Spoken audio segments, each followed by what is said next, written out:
Assalamualaikum warahmatullahi wabarakatuh. Alhamdulillahilladzi bini'matihi tatimmus shalihat.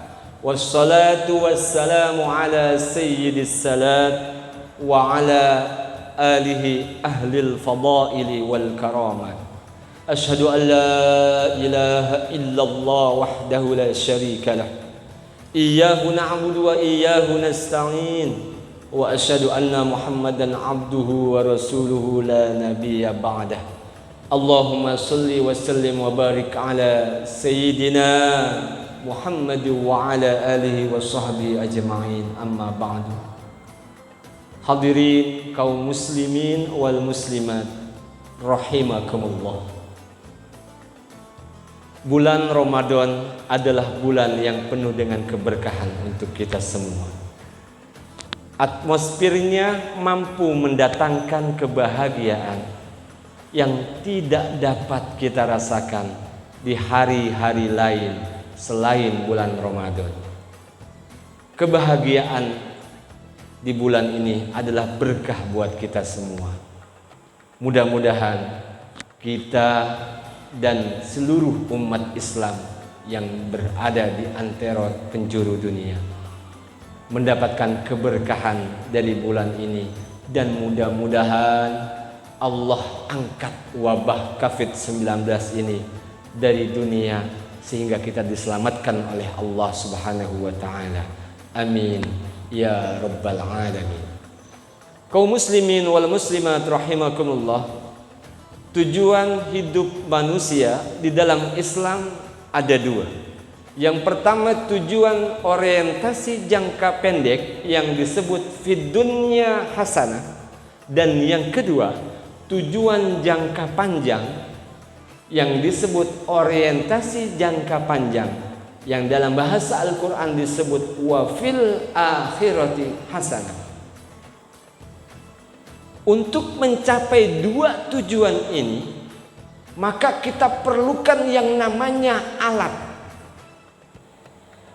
Kalau kita contohkan, kalau kita mau naik ke atap rumah, kita perlu yang namanya alat.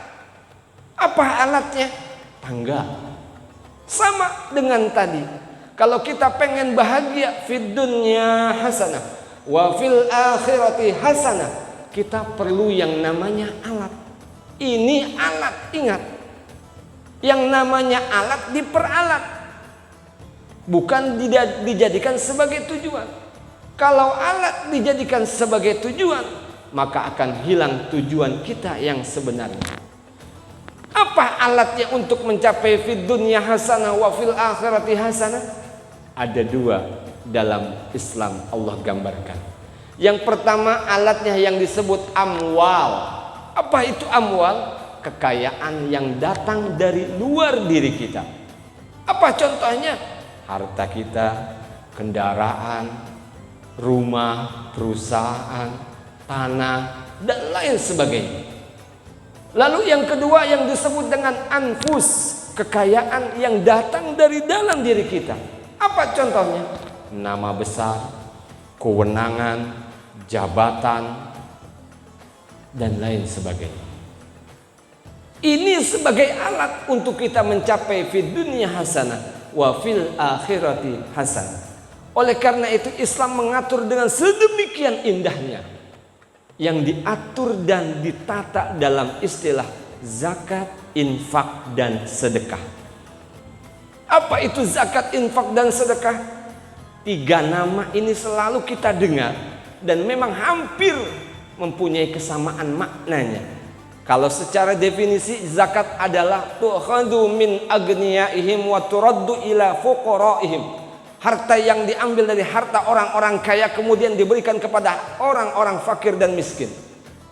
Oleh karena itu tidak kurang ada 115 ayat Allah gambarkan dan Allah jelaskan tentang, bicara tentang zakat, infak, dan sedekah di dalam Al-Quran.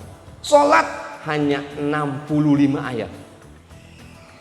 Puasa tidak kurang 13 ayat. Haji hanya 10 ayat. Tetapi kenapa zakat, infak, dan sedekah jauh lebih banyak Allah gambarkan dan Allah tuliskan di dalam Al-Quran. Ada 115 ayat. Ini artinya apa untuk kita? Artinya untuk kita ternyata kesolehan secara sosial tidak kalah pentingnya dengan kesolehan secara pribadi atau personal. Orang rajin sholatnya, pergi haji tiap tahun bolak-balik ke tanah suci, puasanya tidak pernah berhenti. Tapi kalau dia pelit, dia punya harta tidak mau berbagi terhadap fakir miskin, belum dia dikatakan sebagai soleh secara sosial. Oleh karena itu Allah mengaturnya melalui zakat, infak, dan sedekah. Ketiganya mempunyai kesamaan yang mirip dan kesamaan makna. Kalau zakat dibatasi dengan haul yang disebut dengan waktunya dan ukurannya atau kadarnya yang disebut dengan nisab. Sedangkan infak itu ada dua. Sedekah bagian daripada infak. Infak itu ada dua. Pertama infak sunnah dan yang kedua infak wajib. Kalau kita sholat Jumat biasanya di masjid ada suka kotak yang lewat. Nah itu bagian infak yang sunnah. Kalau kotaknya lewatnya lancar berarti sedekahnya yang ngasihnya sedikit. Kalau lewatnya pelan alhamdulillah banyak yang ngisi. Sedangkan kalau infak yang wajib itulah yang disebut dengan zakat. Nah zakat ini ada dua. Ada zakat fitrah, zakat jiwa, dan ada zakat mal. Sedekah tidak dibatasi haul waktunya dan kadarnya, nisabnya. Oleh karena itu sedekah itu tidak perlu pakai uang. Kalau kita nggak punya duit, boleh sedekah pakai tenaga. Kalau kita nggak punya tenaga, boleh kita sedekah dengan senyuman. Setiap ketemu orang senyum, setiap ketemu orang senyum. Sama itu juga disebut dengan sedekah. Oleh karena itu, sudahkah kita mengeluarkan zakat kita? Dan jangan hanya kita berorientasi kepada zakat fitrah saja. Kalau kita yang mempunyai harta lebih dari 1 tahun kita simpan emas lebih dari 85 kg umpamanya di rumah, sudahkah kita keluarkan zakatnya? Kita yang punya banyak kontrakan, sudahkah kita keluarkan zakat malnya? Karena zakat inilah yang akan membersihkan diri kita, jiwa kita, sehingga kita mendapatkan harta yang mendapatkan berkah dari Allah Subhanahu wa taala. Mudah-mudahan kita mendapatkan ridho dan berkahnya Allah. Amin ya rabbal alamin. Wassalamualaikum warahmatullahi wabarakatuh.